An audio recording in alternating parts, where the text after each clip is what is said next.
Okay, so we're going to actually start the webinar or the panel session in a few minutes. So I'll just quickly introduce myself as well. So I'm Lucy Gullen, and I'm an AI and optimization research specialist at BT, and do numerous other small volunteering jobs at the OR Society. So, but I'm interested in ED&I, and actually think this event and organising it and putting the panel together was actually useful for me for learning a lot in this area. So that's a great reason to have got involved.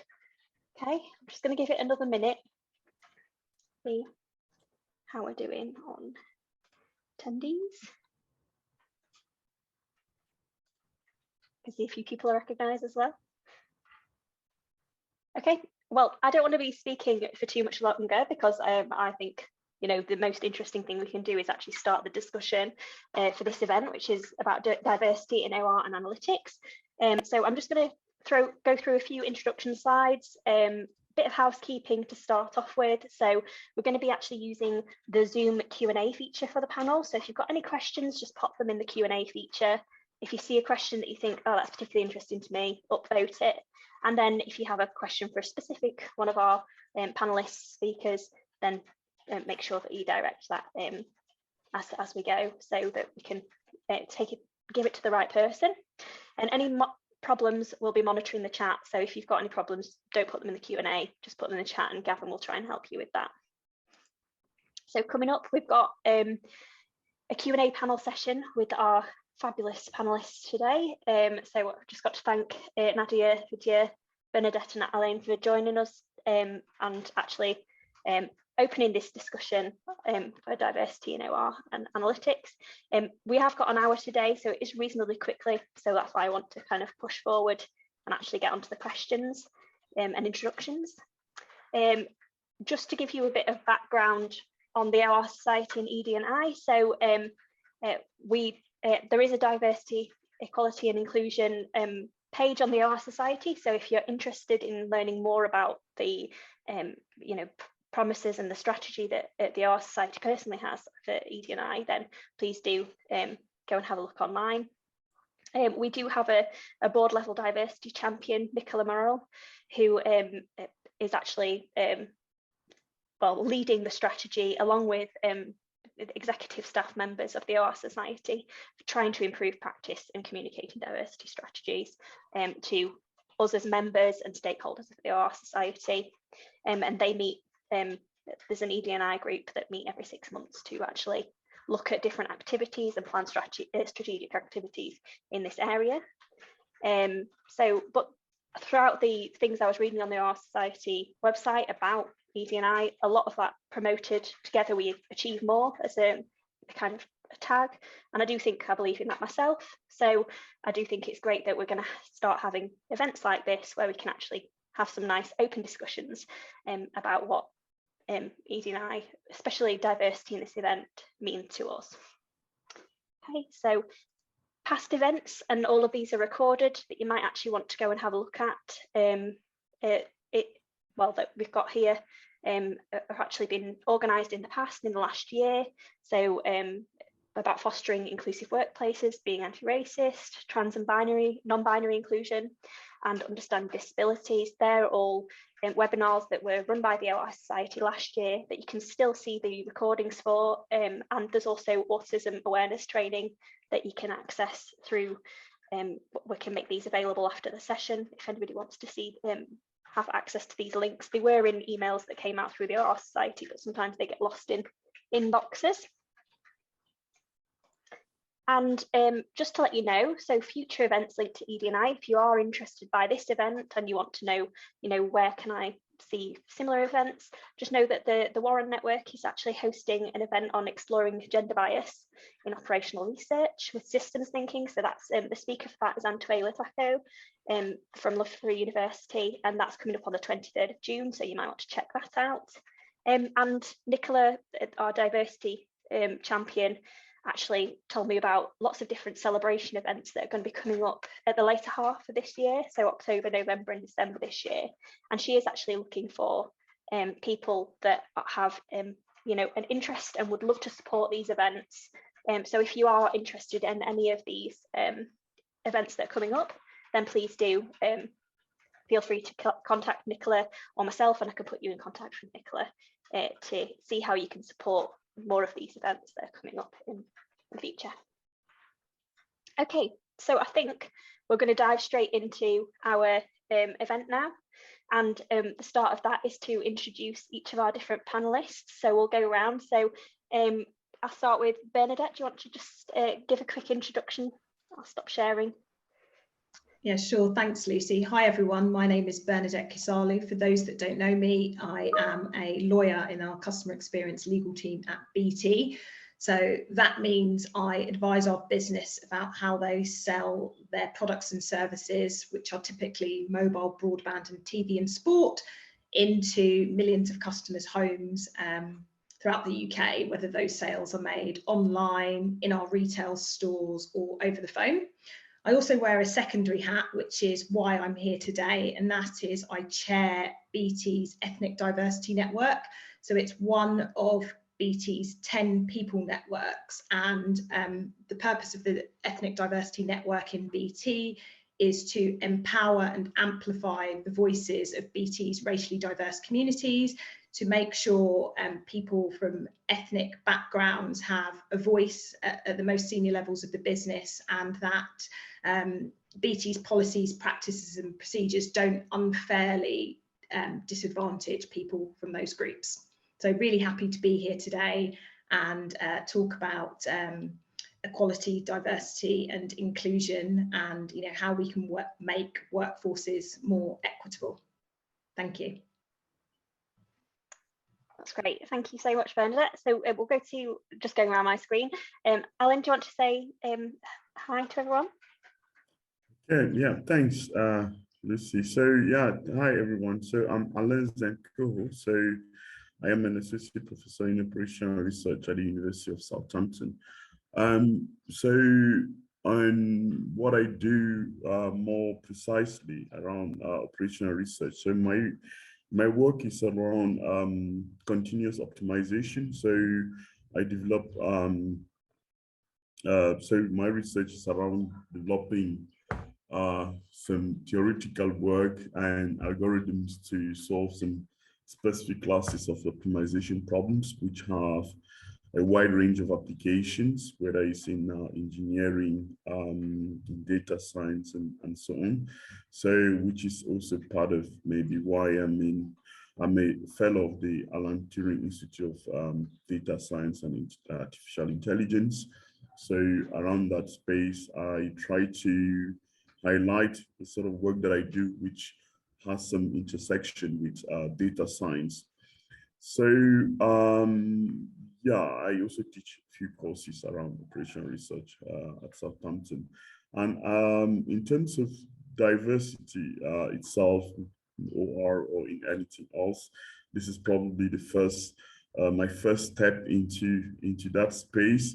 I never really thought it's something I would be doing, maybe because I mean, I probably never had the opportunity to do so.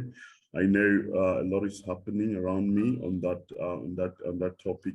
I think from our prep meeting we had in preparing this event, I probably felt like something kicked in that I should start maybe getting a bit more involved. And I hope this will be an opportunity to start some work on that. So thank you again for the invitation to take part into this.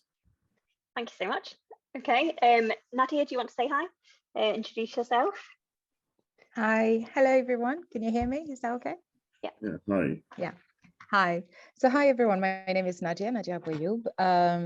So my background is within financial services as a strategist, but I'm currently a lecturer at University of Goldsmiths and part of the University of London, creating a new course for the Master in Data Science.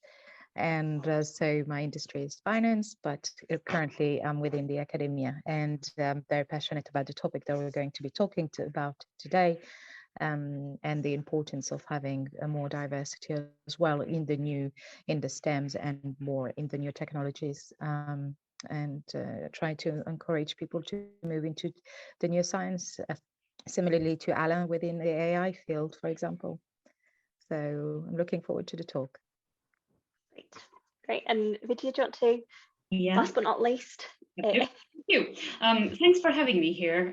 So a little bit about me. My name is Vidya. I am responsible for the data function at a company called UView. So for those of you who may not know what UView is, if you're out in the market and you buy yourself a BT TV product or a TalkTalk TV product or a PlusNet TV product, or you buy a whole bunch of Sony televisions, what you're really buying is a UView product. Yeah, so that's kind of the background to what UView does. And I'm responsible for the data team. And what that looks like is I'm responsible for making sure that when we are developing new devices, we are instrumenting them in a way that we can get value out of the data. I'm responsible for our data engineering function and how we prioritize making information available to different user groups. I'm then responsible for the insight team and the data science and experimentation functions that we put in place. So that's my remit in this role.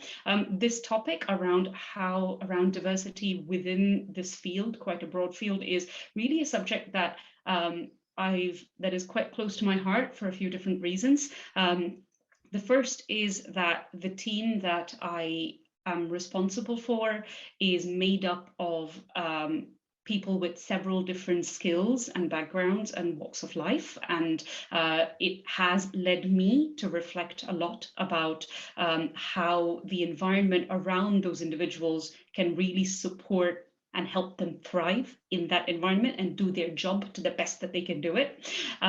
That's one side. So that's one interest that I have in kind of how we can encourage diverse behaviors, you know, people thinking in different ways and so on within that broad community that I'm responsible for in my role. The other part of it is we are growing. So we're thinking very much about how we can broaden the spectrum even more than we already have. So that's, again, when we are thinking about that in the context of recruitment and how we are bringing in new candidates and so on. So there's the other dimension to this. And the third, which is really personal, is I myself am at the intersection of a lot of factors, yeah, that have contributed to who I am now. So I've had a highly technical career, a data science PhD. I've been in corporate research, much like Lucy, for some time, and I'm now responsible for technical people, non-technical people, and so on. So for me, it's important that I understand where my own thinking is coming from, and also therefore how I can create the right kind of environment for the people that I'm responsible for at UView. That's absolutely fabulous. So thank you very much. I think we can all agree. So our 4 panelists, different mixture of experiences in terms of getting involved with diversity in their companies or in their roles, etc. But everyone has a good, you know, really is very interested in discussing it. So that's why we kind of brought this group of people together. Really do want everyone to know that, yeah, your questions and answers, so this is quite a relaxed atmosphere. You know, people have got different levels of experiences, and all we're trying to do is trying to reflect on good practices and things that we can bring to the fore in this discussion. So hopefully as we go through, maybe you've got some questions and they'll come up that you're interested in bringing forward. Now, we did have some pre-questions that came in at registration, which were extremely helpful, and they fell about 2 themes. So one of the themes was kind of actually how can we go from grassroots and try and encourage more diversity from a lower level, you know, younger, so that we get people coming up through OR and analytics with a really diverse range of skills and diverse range of backgrounds. And then the other was actually related to the workplace and how we can more actively do things almost and on a shorter term to actually you know, take steps to hire people or encourage managers or senior management to be more diverse, etc. So we're going to kind of cover those 2 themes. I think we'll kick on straight into the panel session now. So the first question that we had, and I'll come to Bernadette first for this one, was, so what would you suggest as a community we can do to recruit more diversity into OR? Yeah, I mean, I think there's a number of things organisations can do, but I think the number one thing, and from here everything kind of pivots, is, you know, putting diversity and inclusion at the heart of the OR's strategy in an organisation. So for me, that means including diversity and inclusion as part of the company's core values in your manifesto. I mean, we see a lot of companies now being very performative and playing lip service, and that's just not good enough. So what does that look like for an organisation? It means making sure that diversity is embraced at the top, starting with your board. So have you got diverse people on your board? It includes talking about diversity and inclusion in your company narratives, on your websites, in your job descriptions, in your social media, in your internal and external communications. It means making sure any corporations, recruitment agencies or external organisations that you work with are aware of your stance in terms of diversity and inclusion, and so that if you are advertising jobs or interns, that they use diverse language and don't seek to exclude people by your choice of language. And it also involves really creating a very clear diversity and inclusion strategy, and having a committee or steering group at the most senior levels of the business who are responsible for driving your diversity and inclusion agenda. So I think that's where it stems from. And I think once you've done that, and I'm conscious that of the organisation that I'm speaking to and the people on the call, it's really about knowing your workforce and using your people analytics to really know your workforce. So this isn't just about perhaps mining data, but using that data to gain actionable insights and drive business decisions. And so, you know, it means looking at the data to analyse how diverse, or in some cases, how not diverse your business is, and then understanding and assessing where the gaps are, and essentially creating a strategy to help you close those gaps and identify talent, and you know, find ways in which your organisation can really help any talent that you've already got in your organisation to grow. And that can be through bespoke programs, it can be through mentoring, role modelling. You may even want to think about introducing diversity targets within your organisation. There can be literally a whole ream of things. But I think once you've done those three things, I think it's about looking beyond culture fit and thinking about, you know, whoever we potentially hire, you know, what can they bring? What can they add? What's the value add that that person can bring? Because perhaps they're from a different ethnicity, different social class, you know, they're not traditionally from a technical background, but they've got actually lots of on the ground knowledge or experience in something. So what's the value add? And instead of thinking, oh, they actually, you know, they're very similar to me, so I'll hire them because I know they'll do a good job because we share similar traits or characteristics or qualifications. And then I also think it's about educating staff. Education is key here, and I'm not just talking about unconscious bias training, I'm talking about race awareness training. So we really understand and can celebrate differences, and actually are aware when our biases are playing in, so that we can control them and take action. And then I think the last thing that I would suggest is it's about modernising our corporate policies to make sure they're not unfairly or disproportionately impacting groups of people. So ensuring they're truly flexible. I think now with COVID, you know, flexible working is quite key. And it's, in addition to those, I think that goes hand in hand with the recruitment policies I've spoke about and the job descriptions, that we may need to automate some processes and really question why we're doing things within recruitment processes. So, you know, using perhaps software tools to basically remove certain biases, you know, so perhaps not asking candidates for anything to do with their age or ethnicity, and only really using software to pull out skills or keywords around that. I think they're all ways that organisations can start to ensure that they're really embedding more inclusivity and diversity within their workforce. I think that was a fantastic answer. Thank you, Bernadette. I mean, I do think as well, just as a little add-on, it would be great as an employee to understand what the business is doing, like really clearly on all of those fronts as well. I think, yeah, the communication with employees about all of that would be fantastic, so we can understand, you know, what the policies are, why this company's taking that stance. Mm-hmm. That would all be super useful. So does anyone else want to add to that point about kind of recruiting more diversity into OR? Yeah, Nadia, do you want to? Yeah. I just wanted to add one point. I think one key thing is to try to have more diversity in your hiring pool as well. So when you are working with headhunters, try to get from the headhunters, or probably your contract with the headhunters, to have a diverse pool when you're actually hiring, which means that they actually go and try to find candidates from different backgrounds, but as well with the right experiences.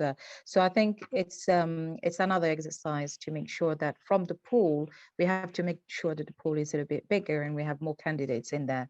And then obviously, so that will be within the workforce, and be a bit more flexible. Some people may have changed careers in the past, but then they still have the core skills. So try to be more flexible in the hiring.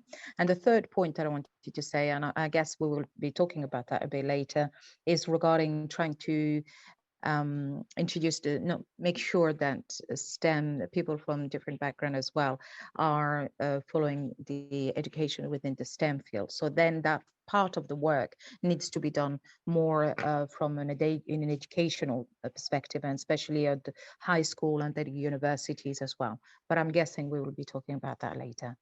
Yeah, I think there are a few questions on that later, so we'll come back to that. But thank you, Nadia. Vidya, did you want to add? Yes, I did. I think it's one of the things that I've had to think about a lot in looking at how we can increase diversity so within the community itself is, and this is quite a personal comment that each person that I would like for us to think about, is every person should check their own biases. So I think I come from, a minority group. I'm female. I'm in a highly technical, so, there are so many reasons why I had over time led myself to believe, oh, I must be quite fair as a person, because, oh, I'm at the receiving end of X and Y and Z, and therefore I must be quite aware of the biases that would exist in recruitment and things like that. Turns out I wasn't, right? So it actually turns out that when we were talking about different candidates and the snap judgments that we might make about what we might favor, what we might not favor in a specific role, it actually turns out that every person has to go through this check your own bias journey. It doesn't have to be with a community, if we've got a safe space to talk about the biases that we have and to reason through them, great, we've got brilliant support.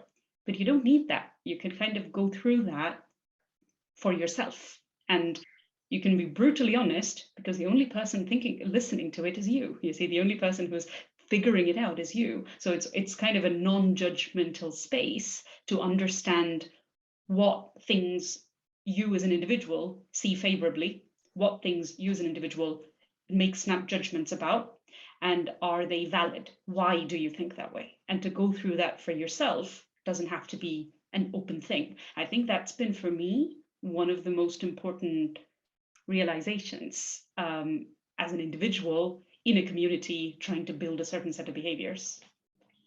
I think that was really honest, actually, and I completely agree. It's definitely easy when you're in that recruitment process to think, oh, their context is quite similar to mine. For me, usually I'm thinking educationally, I'm like, oh, I understand the route that that person has gone through, so I can say, oh, they'll be good, or yeah. And yeah, sometimes you need to step back from that. So I think that's a really important point. Thank you. Yeah. So, right, we'll go on to the next question. So this one actually is kind of related to what Nadia was talking about a second ago. So this question was, can you see outreach programs or see an outreach program to encourage more diverse young people reading STEM at university as a valid method to try to combat poor representation? So I was going to come to Nadia on that, but Nadia, your camera's gone. So I think maybe we'll go to, oh wait, Nadia's back now. Okay, we'll go to Nadia first and then we'll go to you, Alan. Yes. Did you hear the question okay? Yes. So, so correct me if I'm wrong. This is the important thing is here is to see how we can try to motivate more diversity within the STEM and then STEM education.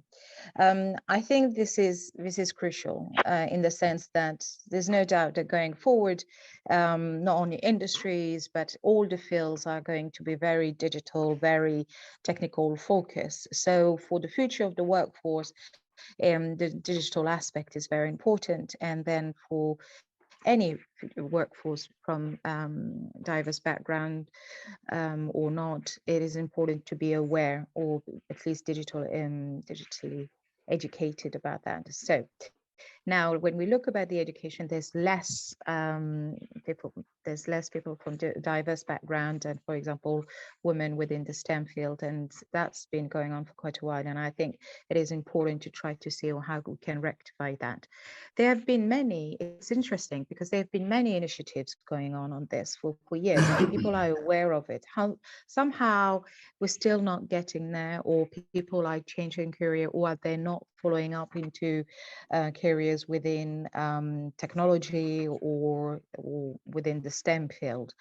I think will be related from the OR side. I think this is a field where OR society or organization, professional organization within the STEM can really help to do that, probably through scholarships, probably through educational. There's some misconception as well about what STEMs are and what the future of finding jobs.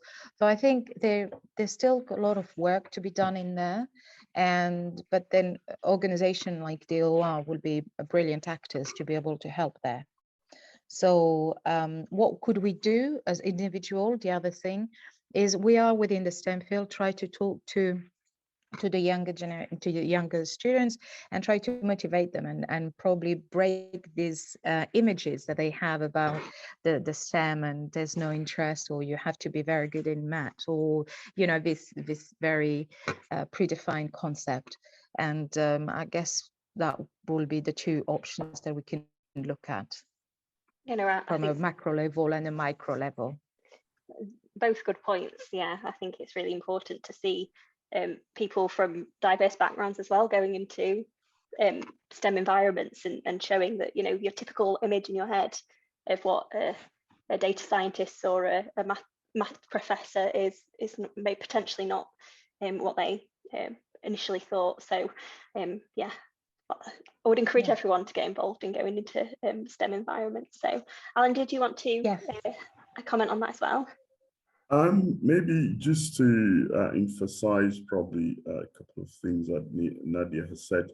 So yeah, which I agree with the points you made. So I'm possibly to complement what Bernadette and Vidya also said in terms of recruitment. So I think, of course,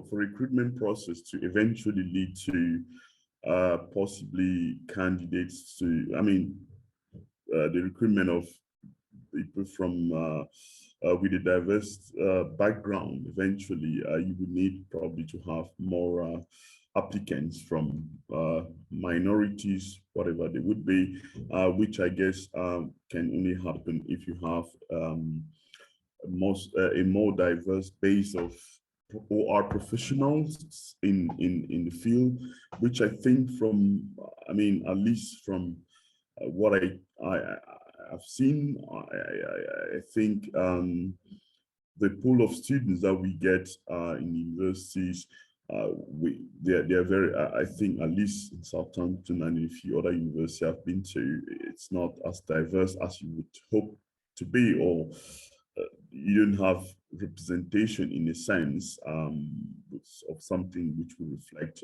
what you would see in society more broadly. So I strongly agree that we need to put some more effort in terms of outreach activities. But the little thing that I want to emphasize is when we talk about outreach, from the bits that I've seen, is generally very broad, right? Outreach activities around maths, around STEM. But if the OR society, I mean, around our profession a bit more, we want to have a good base of OR professionals. I guess, I'm not sure, maybe something's already being done. Maybe I'm not aware. Maybe we should try to see whether we can get something into the outreach activities that we have in secondary schools, colleges, and so on, before people get to reach university. Maybe they have some more enhanced awareness about what OR or analytics is, and so on. Maybe that they can start to engage.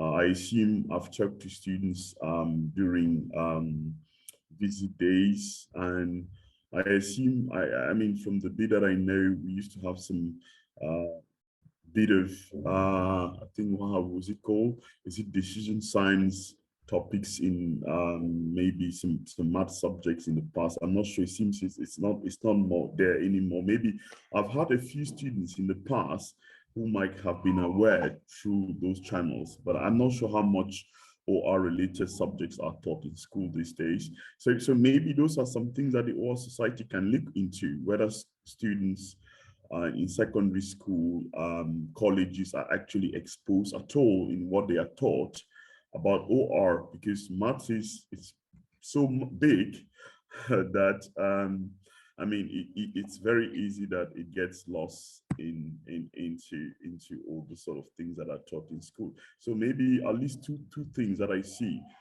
Maybe the OR society as an organization could work to see what is being taught in schools, what our students are being exposed to, OR, data science, and anything related. And then in addition to that, maybe look at having some stream on OR and analytics in outreach activities, which I think many universities do. At least in Southampton, I know we have a few outreach activities happening, but my understanding is they are probably very broad. Maybe so yeah, so those are some of the few things I thought maybe I can emphasize. Yeah, I think they're really like actionable things that you've mentioned there, Alan. So I think that's nice. I mean, I've definitely heard of universities, you know, individually having, you know, days for people coming up through secondary school. Maybe Lancaster has a Florence Nightingale Day where, you know, everybody comes from schools in the area to the females coming from schools in the area to come and have a day on maths, and there was OR in that, but they're all very individual and driven by singular universities doing initiatives. So coordination between that type of thing would be fantastic, so that different areas, different regions get the same opportunity. So and on top of what you're saying, actually when we talk about OR, I think for those of us who are at the university, we know that you have pool of university who have a very high level of kind of research hubs, or maybe actually teaching hubs around OR. I'm not sure, not necessarily all universities emphasize teaching OR or so. So maybe yeah, having something a bit more on the side, maybe from the OR society, talking to those universities which have maybe large pool of specialists to kind of contribute to kind of enhance such an effort, maybe might help to spread things around maybe a bit more, I guess. Yeah. Great, thank you. Does anybody else want to comment on the STEM kind of introduction? Vidya, do you want to? Yeah. A quick thing. So one of the things that used to quite surprise me when I would go for outreach activities, speak to people from different backgrounds considering careers in STEM. So whether that was very young primary school, or whether that was secondary school girls who are looking to get into coding or so, or whether that would be people considering university.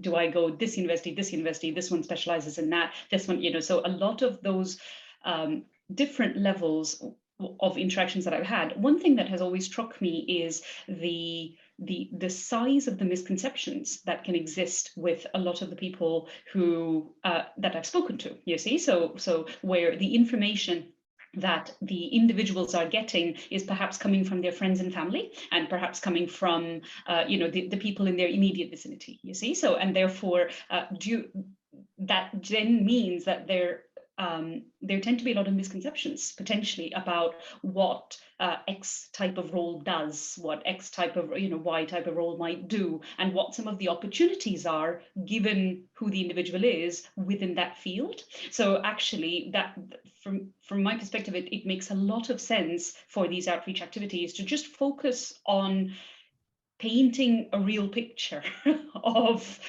what we all do, so that actually, that itself, what we all do is so diverse that the preconceptions need to be challenged, need to kind of be talked through with all those kids and young adults and adolescents, throughout that time period. I think this is so formative, where, someone is being told, oh, you can't go and be a chemical engineer because you then have to go to a factory really far away. Maybe that's not true. Maybe there's another way of being a chemical engineer, so there are, that for me is really valuable in getting a wide variety of folks, both the people on panel and also the people joining this and the people interested in the subject, to just go out there and talk about what you do. Yeah. That's true. I mean, actually, there's been a really nice question that's just come in on outreach that I think we'll come back to you on now. So Ruth has just asked, do people reaching out to more diverse groups need additional training in understanding the barriers that different groups face before actually going into outreach? Vidya, do you want to carry on? Any thoughts on that? That's a really good question. I think we could all benefit from training around unconscious biases. I think we could all benefit from that in general. Yeah. So to help us day to day understand the biases that we have, and how we can work with evidence to change how we think, and things like that. I think, yes, absolutely, it would be phenomenal if those who go out have an understanding of where the person that you're speaking to is coming from, what some of the barriers might be for them, or where they may be getting the information from, so that you have empathy in that conversation and you're able to reach out to that person, meet them where they are, you see, so in order to be able to bring them to a place of a different kind of understanding where they see what's possible for them. And so, of course, that helps. I think the opportunity ahead of us is so wide that even just a wide variety of people going out and talking about what we do and helping people reason through these decisions would already do a great deal, you see? So where training and awareness would only do more. You know what, that question's also made me think, if I was going to go out and do another OR in schools, or go out, I'd potentially beforehand want to collect some information on the context of the students in that area, or just so you understand the context of the people you're speaking to. I'd never really thought of that. I'm just going to go in and run the same session for every school, regardless. So it's really good thought. Okay, Bernadette, do you want to come in on that as well? Yeah. I was just going to add to that. It's really important to, I think, not just when we're doing outreach programs, but I guess even conversations like this, to really think, who are the audience, where are they coming from, potentially what do they want to know. But I think when you're going to outreach and considering schools, it's really important to have role models. So the young people, the young students can understand and see, well, it is possible to achieve this because this person perhaps looks like me, or they come from a similar background to me, and they have achieved it. And I also think it's about understanding what the potential barriers or challenges are, and then with our education, doing something to minimize those barriers. So, you know, sometimes to get into certain technical careers, the barrier is a financial one. The person is perfectly brainy and clever and can pass the exams, but there's a financial barrier. So what can organizations do to help reduce that? Can they do scholarships or funding for X amount of courses or qualifications and that kind of thing? So I just think we need to be mindful about what the potential challenge is, and then use our power or authority or decision making to make a better or different decision to help overcome the barrier for those particular group of people. Yeah, I think that's a really good point. Thank you. Right, I think I'm going to move slightly onto our second theme because we've not got a massive amount of time remaining. So this question, so how do we improve diversity at senior levels? I think this was actually a really interesting question that came in. So Alan, do you want to take that first? Okay, yeah, okay, thanks. So so I mean, at senior level, my understanding is kind of the rise career-wise, it's about leadership, right? So around me, few people I know or colleagues I talk to who would be from diverse backgrounds, I guess often are a bit shy in the sense that they'll be very good at what they do, but always shy about getting involved in activities which would develop their leadership skills, often maybe because they are worried of being criticized or whatever. I mean, or being seen differently as, I guess, they would hope people to look at them. So it's a challenging kind of thing, right?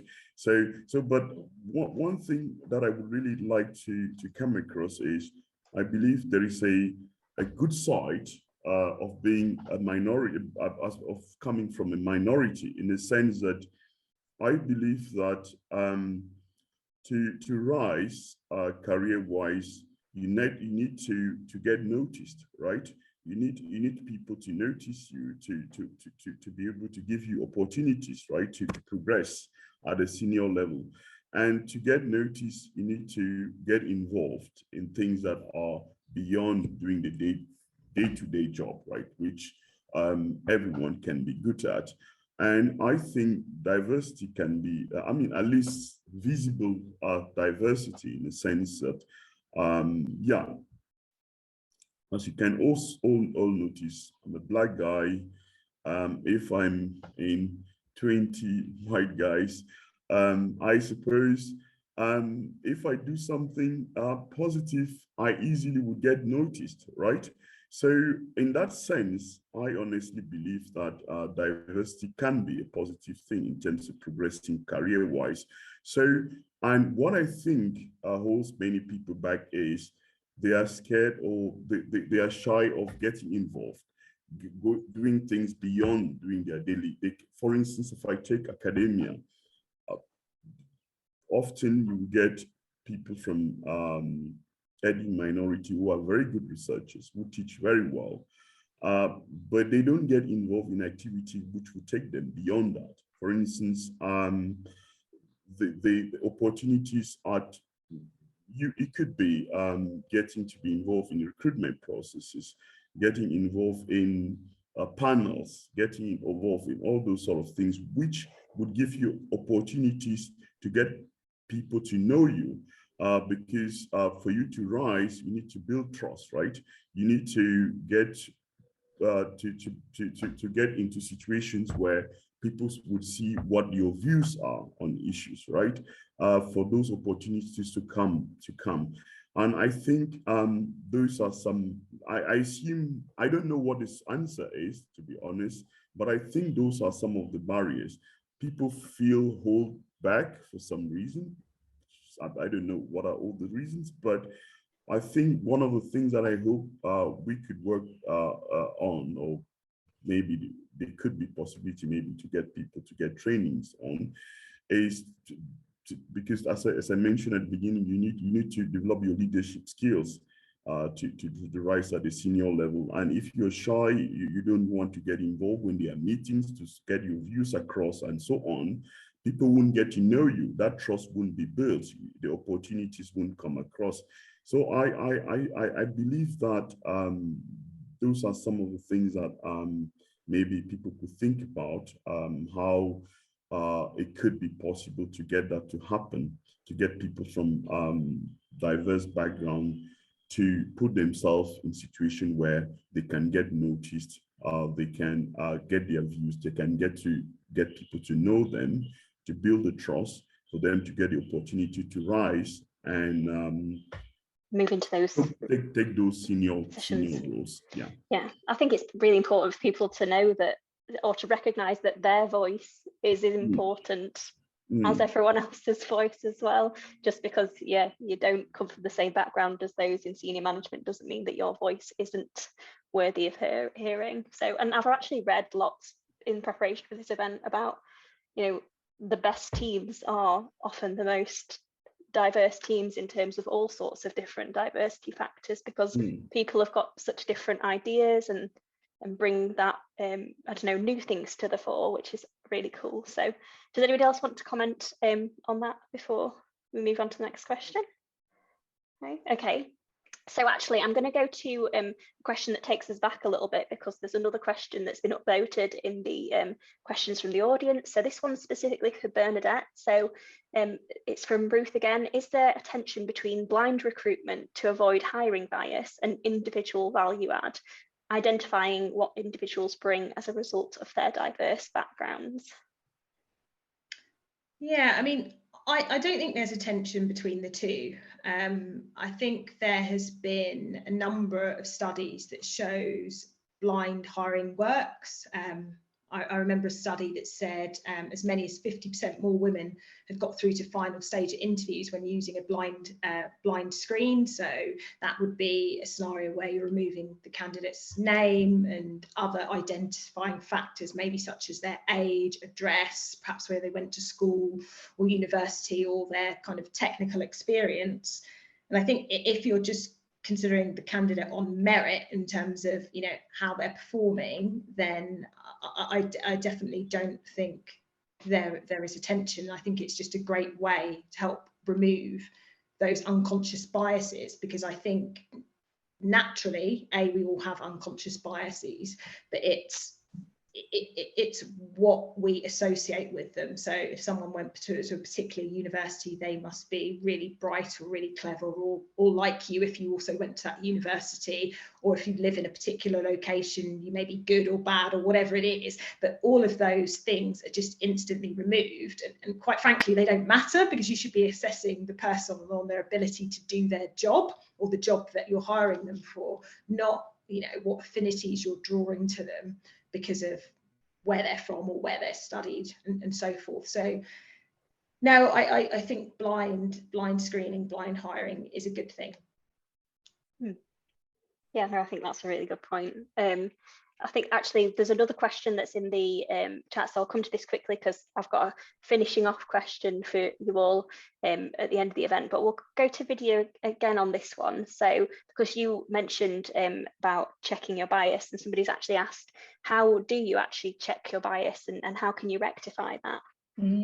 So one of the exercises that one of the first exercises that helped me think about my own biases is, it was in a workshop, which was around unconscious bias training. And one of the activities that everybody who took part in this did was to list out, it was time given for everybody to just post anonymously, the descriptions of things that they would see favorably, and descriptions of things that they would see not favorably, right? So, and it could be anything. So it was in the context of recruitment. So, it was in the context of you're looking at candidates, or someone comes to visit in the office for the purpose of being employed in the role, it was in that context.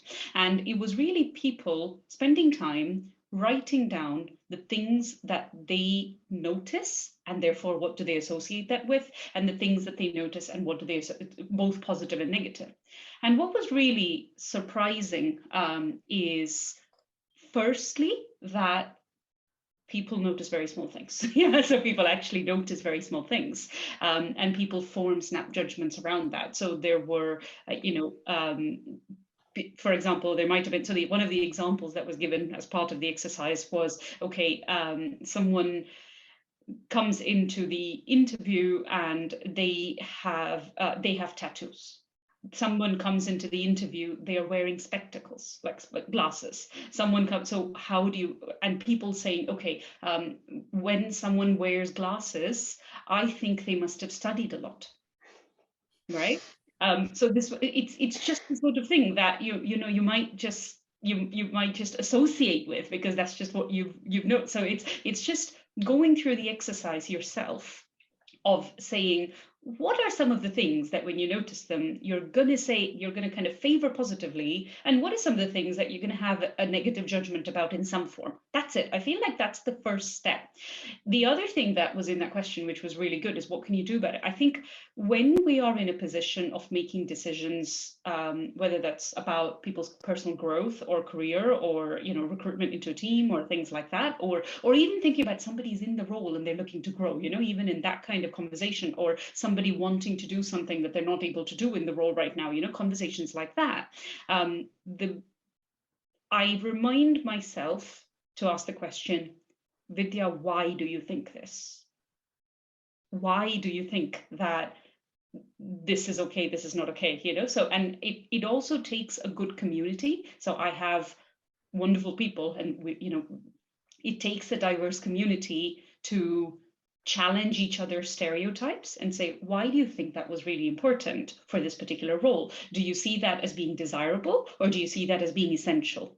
So being quite clear about what's absolutely non-negotiable and what is maybe something that's coming from one of those biases, you see? So, and that helps to weed things out. It still leaves a lot of gray areas, it really does, but it starts to help us think about our own thought process and to have a healthy community that's safe, who can help you think about these things.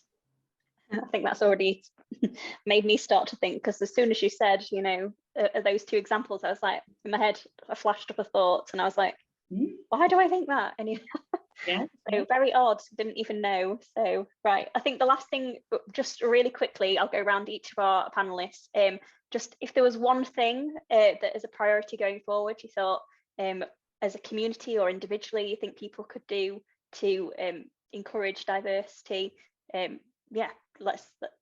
you say what that one thing you think is? So should we start with Nadia? I've not given you much time to think, so but there we go. Can you hear me? Yeah. Oh, excellent.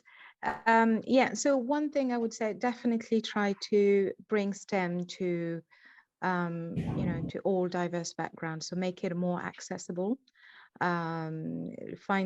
focusing on education, trying to get practical solutions, for example, scholarships or education, universities to open up, try to get the students to come in. So that will be like a pull reaction, so pulling them into STEM. And then after, when they get graduated into STEM, trying to push them towards jobs within the STEM field. And then obviously working with the different HR for the hiring, working with the headhunters, which I think is very important, especially further down in your career. It's to be able to make sure that you have a diverse pool, and like this you have more openings there. And so that's pretty much my practical examples that I will give for that. No, I love that, retaining people, that's so important. So Bernadette, do you want to go definitely next? Yeah, sure. So my view on all of this is everyone has a role to play. So it's not enough to wait for the OR or whichever organisations you are from to do something and kind of sit back and watch and say, oh, that's great. I think it's up to all of us as individuals to take action, be it in our personal or professional lives. So that could be volunteering to a particular group which you can volunteer your skills. That could be mentoring someone, that could be letting someone come and have some work experience with you. It could be as simple as you're taking a step to read a book or listen to a podcast to help improve your education on a particular matter, or help eliminate your unconscious bias. But I would say it's up to each and every one of us on this call today to commit to taking one action that brings us a little bit closer to closing the diversity gap and making the workforce more equitable for all. I completely agree. Yeah. I think that's everything starts with everyone individually taking steps themselves. So Alan, do you want to say something? Yeah, maybe just in some shape or form, just emphasizing something I've already said. So in terms of, just in that, I think diversity can be seen in many different perspectives. So, and sitting in the maths department, I feel OR is also in some form of minority in maths. So, and we fight to get our knowledge to be brought down right to the granular level to students, and it's also not always an easy fight. So yeah, some of us, we have some knowledge. Where it actually ends up is also another big question. So I would hope that there could be a way to really push to get young people more broadly, and hopefully more young people from the minorities to learn about what OR is, and doing so, whether it's through outreach activity, actually looking into how much exposure they actually get in schools before they reach university, where they would then hopefully be able to develop their skills into moving into being OR professionals that we hope they could be, and eventually being in the position to fill these roles that we've been talking about. So before we hope to get to be able to recruit people from diverse backgrounds, we will need the pool of the base of applicants to be there, right?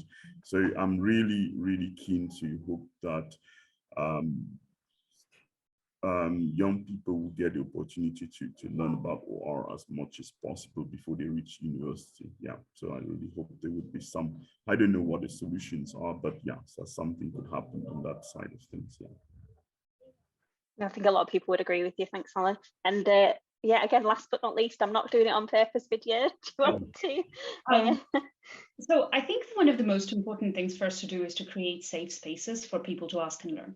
I think that's important. It's a non-judgmental space where you can talk about the things that you're not sure about. That's fine. You know, it's okay. And I'll tell you what I think. Someone might ask you questions to help you reason through. It's not someone forces their opinion on you, and there's people sitting on pedestals. It really is having a safe space, wherever that may come from.